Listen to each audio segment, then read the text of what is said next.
doesn't mean you're deep or anything. I mean, yes, basically I'm a happy person. There's a diner somewhere in Manhattan, late at night, fluorescent lights casting everything in that peculiar glow that only exists in American diners after midnight. A woman sits across from a man, and they're talking about love, about fate, about whether men and women can ever really be friends. And then she does it. That thing that would become iconic. That moment that would be replayed and referenced and parroted for decades. Meg Ryan, her blonde hair catching the light, her face a study in mischief and joy, fakes an orgasm in the middle of Katz's delicatessen, and the entire world falls in love with her. It's 1989 when Harry met Sally, and in that moment Meg Ryan becomes America's sweetheart, the girl next door with the megawatt smile and the infectious laugh. For the next decade, she would reign over romantic comedies like a benevolent queen, making audiences believe in love and happy endings and the possibility that life could be as charming as a Nora Ephron script. And then, almost as suddenly as she'd arrived, she vanished. Not in scandal, though there was scandal. Not in failure, though there were failures, but in a kind of quiet dissolution that left an entire generation wondering what happened to the woman who taught us how to fall in love at the movies. Margaret Mary Emily and Hira was born on November 19, 1961, in Fairfield, Connecticut, into a family that looked perfect from the outside but was quietly fracturing within. Her father, Harry, was a math teacher, steady and intellectual. Her mother, Susan, was an English teacher and aspiring actress whose dreams had been deferred by marriage and motherhood.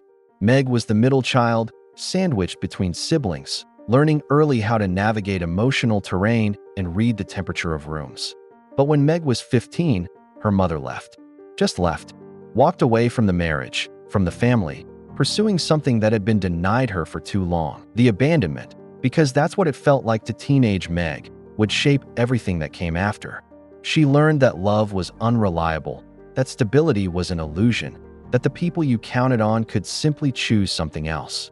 She also learned, perhaps more unconsciously, that women who wanted too much, who chose themselves over expectation, would be punished for it. Meg retreated into herself, into school, into the careful construction of a persona that seemed easygoing and light. She was pretty but not intimidating, funny but not threatening, the kind of girl everyone liked but nobody quite knew. After high school, she enrolled at the University of Connecticut and then New York University, studying journalism, imagining a future writing stories rather than inhabiting them. But she needed money, and someone suggested she try acting. She started auditioning for commercials, then got cast in the soap opera As the World Turns in 1982. The work was mechanical, repetitive, a daily grind of melodrama and close-ups, but it taught her the technical aspects of screen acting, how to hit marks, how to modulate emotion for the camera, how to be present without overplaying. And crucially, it paid enough that she could afford her New York life. She took the stage name Meg Ryan, borrowing her grandmother's maiden name, as if she needed to become someone else to do this work. Her film career began modestly. She appeared in Rich and Famous in 1981, a small role that got her noticed but not remembered. She was in Top Gun in 1986, playing Goose's wife Carol, a role so brief she barely registered. Directors saw her as cute, perky, the girlfriend type. Nothing suggested she was destined for stardom. But in 1987, she was cast opposite Dennis Quaid in Inner Space, a science fiction comedy, and something clicked. The chemistry between them was undeniable, both on-screen and off. Dennis was rakishly handsome, charismatic, troubled in ways that Meg found compelling. They fell in love during the shoot, married in 1991, and became one of Hollywood's golden couples. Beautiful, talented, seemingly perfect. Meanwhile, Meg was building her career role by role. She was in DOA. In 1988, she was in The Presidio, the same year, learning her craft, honing that particular quality she had, an approachability that made audiences trust her, a wholesomeness that never felt fake. And then came When Harry Met Sally. Rob Reiner's film about whether men and women could be friends became a cultural phenomenon, and Meg Ryan became a star. Her Sally Albright was neurotic, particular, vulnerable, and utterly charming. She didn't play the character as a manic pixie dream girl or a romantic ideal. She played her as a real woman, complicated and funny and recognizable. The "I'll have what she's having" scene became instantly legendary. But what made Meg's performance transcendent was everything else. The way she delivered Nora Ephron's dialogue with perfect rhythm, the way her face registered 1,000 micro-emotions, the way she made you believe that Sally's journey toward love was worth taking. The film grossed over $90 million. Meg was nominated for a Golden Globe. Suddenly, she was the actress every romantic comedy wanted, the woman who could make you laugh and cry and believe in happy endings. The early 90s became the Meg Ryan era. In 1990, she starred in Joe vs. the Volcano opposite Tom Hanks, a quirky fable that bombed at the box office but showed her range. In 1993, she reunited with Tom Hanks in Sleepless in Seattle and Lightning Struck Twice. The film, directed by Nora Ephron, was a love letter to classic Hollywood romance, and Meg was luminous in it, playing a woman who believes in magic, who makes impossible choices, who risks everything for the possibility of true love. Her Annie Reed was softer than Sally, more romantic, and audiences ate it up. The film grossed over $227 million worldwide. Meg Ryan was now not just a star, but a phenomenon, the face of romantic comedy, the actress who defined an entire genre. Magazine covers proliferated. She cut her hair into that famous shaggy style that every woman wanted to copy. She seemed happy, settled, married to Dennis with a son, Jack, born in 1992. From the outside, she had everything. But here's what audiences didn't see. The pressure to maintain the image of America's sweetheart was suffocating. Meg couldn't be messy or complicated or human. She had to be the girl from the movies, perpetually charming and optimistic and perfect. The industry wanted her to do romantic comedies forever, to be the safe choice, the guaranteed box office. She made IQ in 1994, French Kiss in 1995, Courage Under Fire in 1996, where she tried something different, playing a military officer in a drama, but audiences didn't respond. They wanted the Meg they knew. In 1998, she returned to form with You've Got Mail, her third collaboration with Tom Hanks, and second with Nora Ephron. The film was a charming update of The Shop Around the Corner, set in the early days of internet romance, and it was another massive hit, grossing over $250 million. But by then, something was shifting inside Meg. She was nearly 40, and Hollywood's window for romantic comedy leading ladies was closing. More than that, she was exhausted by the performance of being Meg Ryan. I want to pause here and ask you something. What was the first film where you saw Meg Ryan? Was it When Harry Met Sally, watching her in that diner and realizing romantic comedies could be smart and real? Was it Sleepless in Seattle, crying at the top of the Empire State Building? Drop a comment. I first saw Meg in Film Name, and what struck me was, I read every single story, and your memories shape which forgotten stars we explore next. The year 2000 became Meg's turning point, though she didn't know it yet. She was filming Proof of Life, opposite Russell Crowe, an action thriller that represented her attempt to do something grittier, more serious. During the shoot, she and Russell began an affair.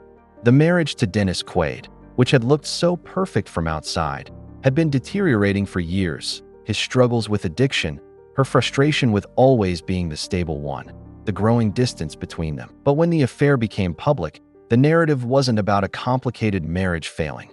It was about America's sweetheart being unfaithful, being selfish, being, and this was the word used, a homewrecker. Never mind that Dennis had his own history. Never mind that marriages end for complex reasons. Meg Ryan, who'd built her career on being likable and safe, was suddenly neither. The divorce was finalized in 2001, and the public's affection curdled into judgment. Proof of Life bombed at the box office. Meg tried to reinvent herself with darker roles. In The Cut, in 2003, where she played a sexually complex woman in a graphic thriller, baring her body and her soul in ways that felt almost deliberately confrontational. She wanted to prove she wasn't just the cute girl, that she had depth and danger and sexuality. But audiences rejected it. Critics were brutal. The girl next door wasn't supposed to be messy or sexual or complicated. She was supposed to stay in her lane. Each subsequent project underperformed. Against the Ropes in 2004, In the Land of Women in 2007, none captured what she'd once had. The offers slowed, then stopped. By the late 2000s, Meg Ryan had largely disappeared from screens, and the industry narrative was clear. She destroyed her own career through bad choices and worse judgment. But that narrative, like most Hollywood narratives, was too simple. Meg hadn't destroyed her career, she'd outgrown it. The woman who'd played romantic heroines for a decade was now in her 40s, dealing with the aftermath of divorce, raising her son, trying to figure out who she was when she wasn't performing likability. She adopted a daughter, Daisy, from China in 2006, creating the family she wanted on her own terms. She retreated from Los Angeles, living in New York, avoiding the industry entirely. She later said in interviews that she'd never loved acting the way people thought she did, that it had been a means to an end rather than a passion, that the pressure to be Meg Ryan had been crushing. The woman beneath the image was more complicated, more private, more interested in actual living than in maintaining a career. The years passed quietly. While other actresses from her era fought for relevance, Meg simply stepped away. She traveled, she read, she focused on her children. She dated occasionally but avoided the spotlight. In 2015, she directed her first film, Ithaca, a World War II drama that she also acted in. It was a modest project, made with care rather than commercial ambition, and it sank without much notice. But Meg seemed unbothered. She wasn't trying to reclaim past glory or prove anything to anyone. In 2018, she appeared in the small indie film The Women, and in 2023, at 61, she returned to romantic comedy with What Happens Later, a two-hander about former lovers reuniting in an airport. She also co-wrote and produced it, controlling her narrative in ways she never could when she was young and famous. Looking at Meg Ryan's trajectory, it's tempting to see tragedy, the brilliant star who fell from grace, whose bad choices cost her everything. But that reading misses the truth. Meg Ryan didn't fail.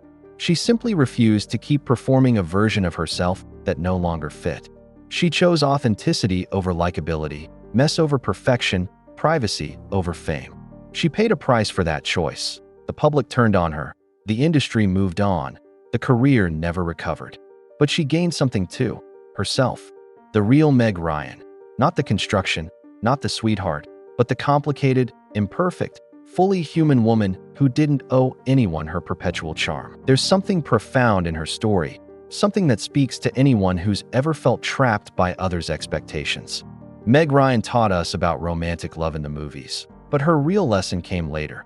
That sometimes you have to disappoint people to save yourself, that being liked isn't the same as being whole, that the bravest thing you can do is stop performing and start living. She was everywhere in the 90s, and then she chose to be nowhere, or rather somewhere that wasn't visible, wasn't performative, wasn't for public consumption.